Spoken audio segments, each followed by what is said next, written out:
Salut à tous, aujourd'hui, alors que les finales NBA battent leur plein, nous avons décidé de vous parler de joueurs qui ont été en play-off des super-héros d'une journée. Oui, ici nous allons évoquer ces gars qui le temps d'un soir ont vécu un moment de brillance ultime alors qu'ils n'étaient pas du tout attendus afin de rentrer à leur façon dans la légende. Le premier dont nous allons parler n'est autre que le français Boris Diaw. Bien sûr, il était un excellent joueur qui en 2006 a été élu MIP. Cependant, il n'a jamais été un grand scoreur et en 2014, du côté de San Antonio, encore moins. Si Babac avait du temps de jeu en tant que rotation, il tournait à moins de 10 unités par match et Pop l'utilisait bien plus souvent comme un homme à tout faire que comme une arme au scoring. De plus, avant d'arriver aux Spurs, il avait été coupé par les Bobcats et peu de monde espérait encore revoir Diaw réapprocher le niveau qu'il avait aux Suns, même le temps d'un soir. Et pourtant, dans le match 6 des finales de conférence face au Thunder, qui a permis à San Antonio de se qualifier en finale puis de remporter le titre, le français est complètement sorti de sa boîte. Alors qu'à la mi-temps, Tony Parker dut quitter le terrain en raison d'une blessure à la cheville, l'ailier fort a pris feu, martyrisant la défense du Thunder. Jeu au poste, drive tout en puissance et en toucher, shoot à 3 points, en étant constamment au bon endroit, au bon moment, il a juste tout fait sur le terrain. Boris a ainsi terminé la rencontre avec 26 points, son plus gros total en play-off depuis son année MIP, et fut l'un des maillons essentiels de la victoire des siens après prolongation. Sans cette perf sortie de nulle part, les Spurs n'auraient peut-être jamais pu prendre leur revanche face aux Heat lors des finales 2014. Autre héros d'un soir, habitué aux grands moments et aux immenses combats des play-offs, Derek Fisher, le joueur après LeBron qui a joué le plus de matchs de post-season en carrière. Dans les Money Times, il est un gars qui a constamment répondu présent, mais sûrement jamais autant que lors du match 5 des demi-finales de conférence 2004 face aux Spurs.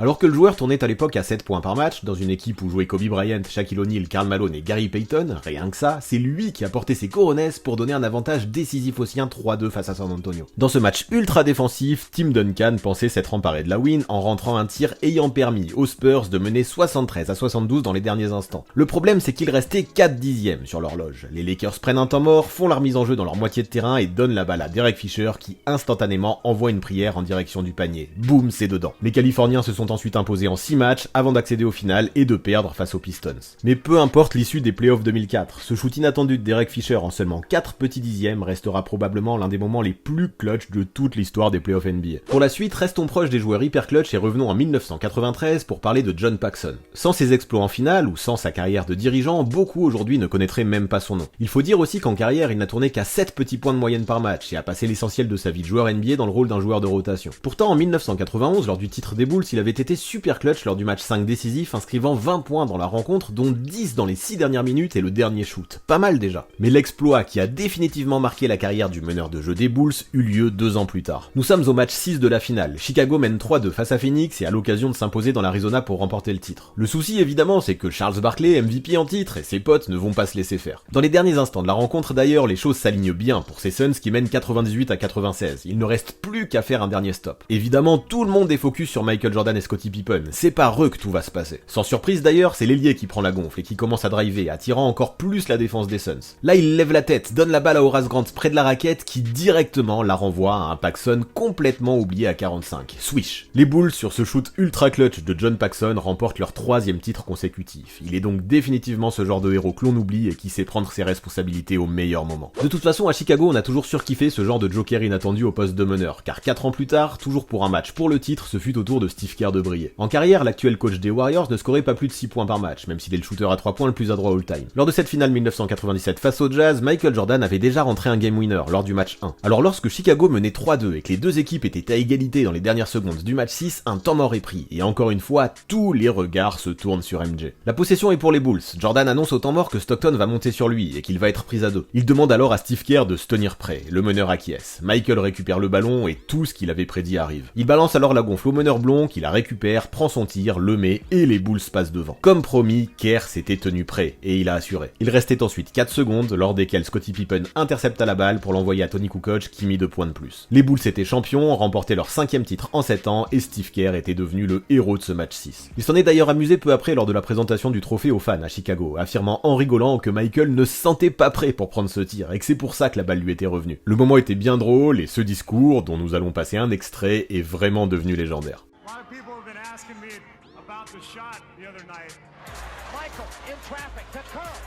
And there have been some misconceptions about what actually happened. I wanted to clear it up.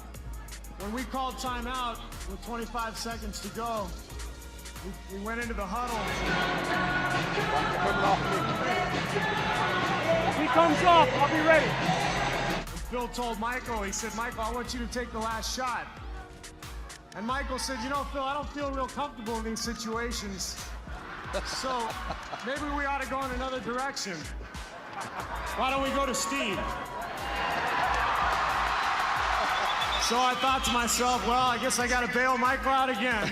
Dans les actions pour le titre qui restent symboliques, il y a aussi les deux lancers francs de Sasha Vujacic dans le match 7 des finales 2010. Alors que Kobe avait été maladroit tout le match, les Lakers faisaient tout de même la course en tête en fin de match face aux Celtics, à domicile, dans un match qui sentait la poudre. Pau Gasol et Ron Artest assuraient tour à tour, mais Boston restait au contact grâce à un Rajon Rondo notamment qui dans les dernières secondes rentrait un gros tir à 3 points. Le chrono affichait alors une quinzaine de secondes à jouer dans le dernier quart de ce match 7 et Phil Jackson savait très bien que les Seas allaient faire faute pour arrêter le chrono. C'est ainsi qu'après un temps mort, il fit confiance à Sasha Vujacic qui l'envoya sur le terrain pour les derniers instants. Dans leur rencontre, l'arrière n'avait joué que 4 petites minutes pour aucun point marqué, mais le tacticien avait confiance aux qualités de shooter de lancer franc du Slovène. Comme prévu alors sur la remise en jeu, on lui envoie la balle, et comme prévu encore, directement Ray Allen fait faute. Vujacic doit absolument rentrer ses deux lancers pour mettre Boston à 2 possessions. Et là, vous l'imaginez, bien qu'il était froid et que ce moment représentait probablement le plus important de sa carrière, il n'a pas tremblé. Les Lakers se sont retrouvés à +4 et les Celtics ne se sont pas relevés. Et pour l'occasion, les Californiens remportaient le 16e titre de leur histoire. Voir qu'un gars qui n'avait pas mis un point a mis les deux lancers qui ont scellé la win, c'était hautement symbolique pour l'arrière californien qui pour l'occasion s'est transformé en héros à Los Angeles. Enchaînons maintenant avec Brian Scalabrine, aka le White Mamba. Lui, même s'il était un joueur attachant, c'est des moyennes en carrière de 3 points et 2 rebonds seulement, ce qui ne casse absolument pas 3 pattes à un canard. Toutefois, sa légende et son fameux surnom sont nés un soir de 2004 à Détroit, quand les Nets et les Pistons s'affrontaient lors du deuxième tour. Avec plusieurs joueurs de New Jersey en foul trouble, dans le match 5, Scalabrine obtenait du temps de jeu. Dans la série, il y avait 2 partout, et cette victoire-là, il fallait absolument la prendre. Scal l'avait bien compris, et ce soir-là, avec un énorme 4/4 à 3 points, le gars a assumé ses responsabilités, plantant 17 points au nez et à la barbe de l'une des toutes meilleures défenses de la ligue. Même si au final ce sont les Pistons qui se sont qualifiés au tour suivant en 7 matchs, la win du Game 5 est largement due à la perf du White Mamba, qui ce jour-là s'est fait un nom, en plus d'obtenir un surnom. Toujours du côté de Boston, enchaînons avec la très récente perf de Grant Williams lors du deuxième tour des playoffs 2022 entre les Celtics et les Bucks. Face aux champions en titre, les Seas, après s'être emparés du match 6, décrochent un match 7. Les Bucks de Giannis Antetokounmpo font alors un choix, fermer la peinture pour empêcher les drives de Jason Tatum et Jaylen Brown, quitte à laisser certains joueurs comme Grant Williams libres à 3 points. Autant vous dire que cette décision au coaching, Mike Budenholzer l'a payé cher, et peut-être qu'il la regrette encore. Et oui, l'ailier fort a pris 18 fois sa chance derrière la ligne pour cette réussite, et finira la rencontre avec 27 points, que des records pour lui. Avant cette rencontre, jamais il n'avait tenté plus de 8 triples dans un match par exemple, et son 2/7 pour commencer le match aurait pu le décourager. Cependant, Ime Udoka, tout comme ses coéquipiers, lui ont dit de continuer à artiller, et ils ont eu raison, il a pris confiance et a assuré méchamment. Grâce à sa performance unique, Grant Williams, 5,4 points de moyenne en carrière, a permis aux Seas de sortir le champion en titre, un vrai héros d'un soir. Pour finir avec les Celtics, sinon maintenant Gerald Anderson. Remplaçant, il est un joueur qui en carrière tourne à 9 points par match, mais qui dans le match 2 des finales NBA 1984 a eu un rôle primordial. Cette finale déjà, il faut savoir que c'est celle que tout le monde attendait, car pour la première fois en NBA, Magic Johnson et Larry Bird, les deux stars montantes, s'affrontaient pour le titre. Mais directement, disons-le, Boston était mal barré. Après avoir perdu le premier match à domicile, lors du deuxième, toujours à la maison, les voilà menés 2 points à quelques secondes de la fin. En plus, les Lakers ont la possession, et n'ont plus qu'à laisser filer le chrono pour s'imposer. Mais c'est là que surgit le fameux Gerald Anderson, qui se jette suite à une passe de Magic Johnson, intercepte la balle et trace en contre-attaque pour marquer 2 points et envoyer le match en prolongation. Les Seas s'imposeront ensuite pour revenir à 1-1 et remporteront le titre en 7 matchs. Larry Bird n'a d'ailleurs pas manqué de saluer son coéquipier, affirmant que sans cette interception, Boston aurait probablement pris un sweep. Ce soir-là, Gerald Anderson, en bon héros, a donc complètement sauvé la saison de la Maison Verte. GG à lui. Évoquons maintenant un joueur encore moins connu, Larry Wright, qui en 1979 jouait aux Bullets.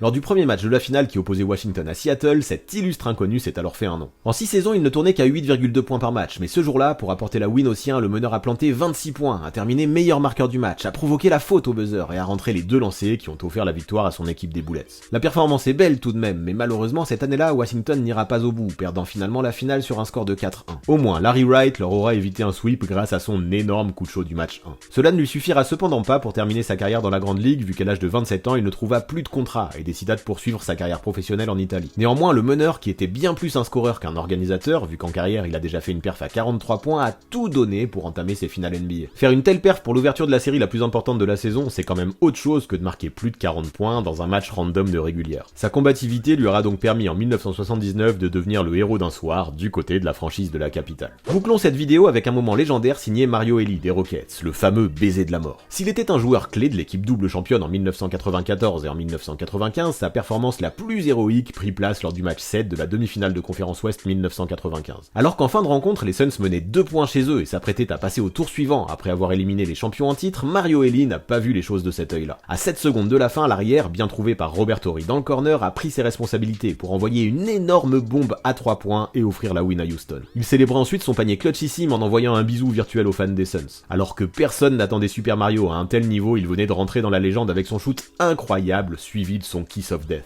Houston ira ensuite remporter le titre après avoir sorti les Spurs en 6 matchs et le Magic en 4. Sans leur arrière, ils n'auraient probablement pas passé le deuxième tour et seraient sortis sans honneur d'une saison régulière qui avait été très compliquée. C'est ainsi que Mario Elie, comme tous les autres joueurs peu attendus que nous avons cités aujourd'hui, a à son tour écrit ces lignes importantes dans les livres d'histoire. Avant de partir, pensez à vous abonner à la chaîne de Basket Info, mais aussi à celle du 6ème homme afin d'obtenir 2 visions complémentaires de la NBA. Les dernières vidéos mises en ligne apparaissent juste sous vos yeux.